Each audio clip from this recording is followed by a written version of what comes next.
जब सूरज गुरूब होता है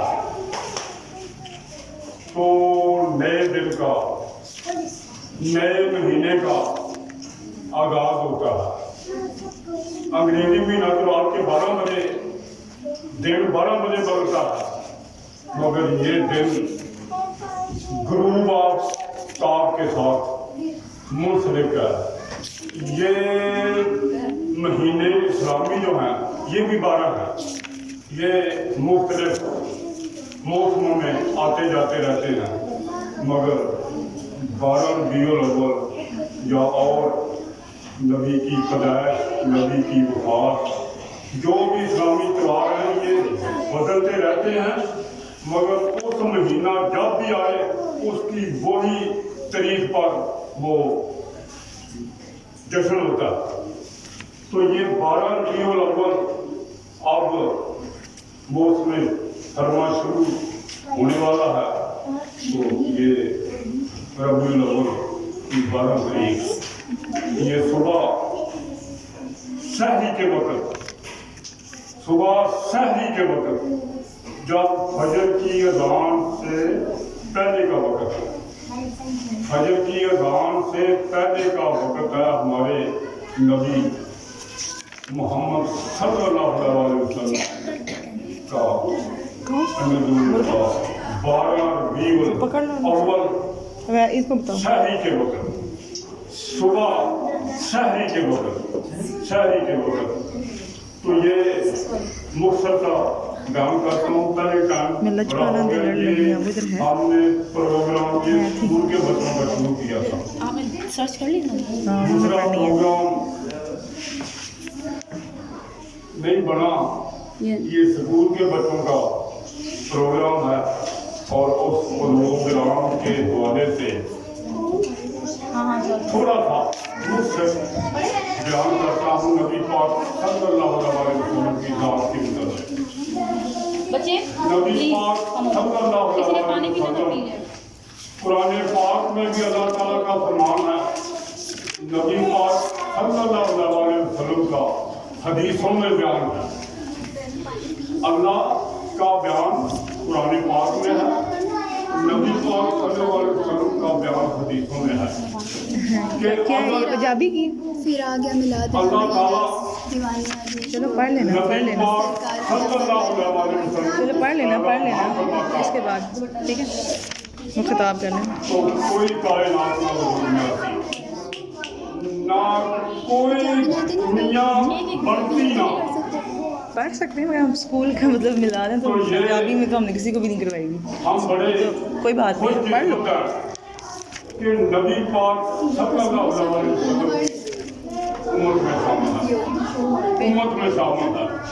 तो इस अलामा बात उसका अभी तक दुनिया में कोई उसके बयान पर किसी ने इतराज़ नहीं किया। कोई उलमाए दीन, कोई बड़ा मुफस्सिर, बड़ा कुरान पाक को जानने वाला, किसी ने इतराज़ नहीं किया। अलामा पाक में शायरी जो है पूरा कुरान पाक, पूरा कुरान पाक की मोहम्मद से वफा तो हम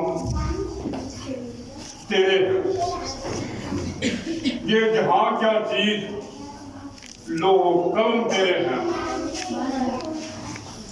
एक तरफ इस शेर को रखो, एक तरफ अपने मौजूदा हालात को रखो।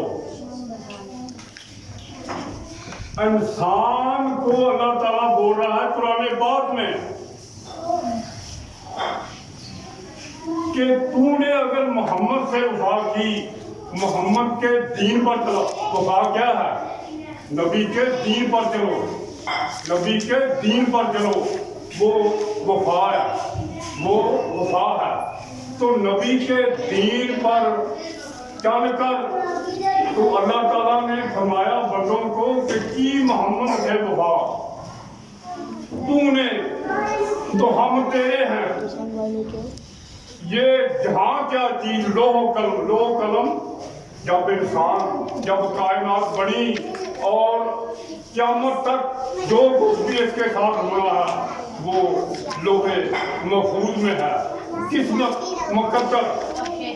तो जब इंसान बाहर भेज दूं, اللہ کے فرمان کے مطابق، قرآن پاک کے فرمان کے مطابق جب ہو جاتا ہے تو پھر اللہ تعالیٰ پوچھتا ہے خود ہی کو کر بلند اتنا کہ ہر تقدیر سے پہلے خدا بندے سے خود پوچھے بتا تیری رضا کیا ہے. ہم کو وہ ہستی ہیں اپنے کاروبار کے لحاظ سے، اپنے طریقوں کے لحاظ سے، اپنے عملوں کے لحاظ سے ہم نے وہ عزت کھو دی اور آج برباد ہو رہے ہیں.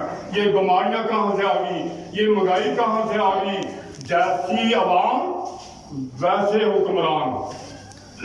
ہم بھی ایسے ہی ہیں، نماز پڑھتے ہیں، نماز کسی نے کوئی بھی نہیں کہہ سکتا کہ میں جس طرح نماز کا حق ہے اس طرح نماز پڑھتا ہوں. اور نماز تو بے حیائی اور برے کاموں سے روکتی ہے. تو بے حیائی اور برے کام روک کے جو سارے سب آدمی نیک ہو گئے. اس طرح کی نماز کون پڑھتا ہے؟ ہم نماز بھی پڑھتے ہیں، بددیانتی بھی کرتے ہیں، مارتے بھی ہیں، قبضہ بھی کرتے ہیں، کم توڑتے بھی ہیں، ملاوٹ بھی کرتے ہیں. بتائیں کہ نبی پاک صلی اللہ علیہ وسلم کی محمد سے وفا یہ کس قسم کی وفا ہے؟ یہ تو یہودیوں کے ساتھ وفا ہے جن کا دین ہی نہیں ہے، جو جہنمی ہیں. جنت صرف مسلمانوں کے لیے ہے، جنت صرف مسلمانوں کے لیے ہے. تو یہ جو محفلیں ہیں نا، محفلیں نبی پاک صلی اللہ علیہ وسلم نے فرمایا تھا کہ میری امت سے 73 فرقے ہوں گے اور ایک فرقہ سیدھی راہ پر ہوگا. تو یہ بات پھر لمبی ہو رہی تھی، بدعت کی طرف چلا گیا تو لمبی بات ہے. مگر کچھ لوگ کہتے ہیں کہ یہ نظام جو چلا رہے ہیں یہ بدعت ہے. ان کو میں نے ان کے ساتھ باتیں بھی ہوئی، محفلیں بھی ہوئی اور بتایا گیا اور سپیکر پر بھی کہ نبی پاک صلی اللہ علیہ وسلم کے دور میں تو قرآن پاک پتھروں پر تھا، ہڈیوں پر تھا. سبحان اللہ. کتاب کی شکل، یہ جو کچھ بھی ہوا، یہ نقطے، یہ آپ، یہ کہاں سے آ گئے؟ یہ بھی پھر بدعت ہے. پھر نہ مانو اس کو، نہ مانو اس کو. خیر بڑی لمبی بات ہے. میں اکثر سی کرتا ہوں کہ ان محفلوں میں آتا وہی ہے جس کو حکم ربی ہوتا ہے. بے شک. سبحان اللہ، سبحان اللہ. اور نہیں آتا کوئی بھی. جن کو حکم ربی ہوتا ہے وہی آتا ہے. یہ نبی پاک صلی اللہ علیہ وسلم جس طرح ہم سالگرہ مناتے ہیں، جس طرح ہم سالگرہ مناتے ہیں، تو یہ سالگرہ ہے، یہ سالگرہ ہے. ہم اپنوں کی تو مناتے ہیں. تو جس کے تفعیل ہم اس دنیا میں آئے، ہم انسان بنے، کائنات بنی، ہمارے لیے کیا کیا چیزیں، اور پھر اس نبی نے قیامت والے دن امت کی شفاعت کرنی ہے. تو سورہ فرقان اس کی آیت نمبر 3 لفظی ترجمہ کہ نبی پاک صلی اللہ علیہ وسلم روز محشر بیان کریں گے کہ اس میری امت نے میری حدیثیں اور میرے قرآن پر عمل چھوڑ دیا ہوا تھا. یہ پہلا بیان ہوگا نبی پاک صلی اللہ علیہ وسلم کا روز محشر. اب بتائیں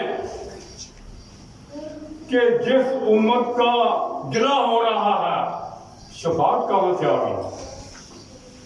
اللہ تعالیٰ میدان ہے، دنیا کے میدان کو ڈنڈی مار ہے، مگر اللہ کا میدان جو ہے وہ ایک ایک سانس کا حساب ہونا، ایک ایک سانس کا حساب ہونا. اس حساب میں جو پورا اترا وہ جنت میں جائے گا. باقی مسلمان بھی جن کی نیکیاں کم ہوئی، گناہ زیادہ ہوئے، دوزخ میں جائیں گے.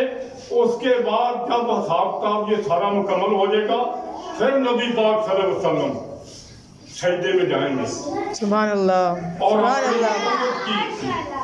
امت کے جو دوزخ میں گئے ہوئے ہیں सदा अपनी जितनी जितनी भुगतनी है भुगत चुके होंगे, सजदा लंबा होगा तो अल्लाह ताला फिर वो बख्शेगा, मगर पहला अपने अमाल की वजह से जहन्नम में जाना पड़ेगा। अगर इसी तरह बात हो किधर कि है? अल्लाह ने बख्श लेना है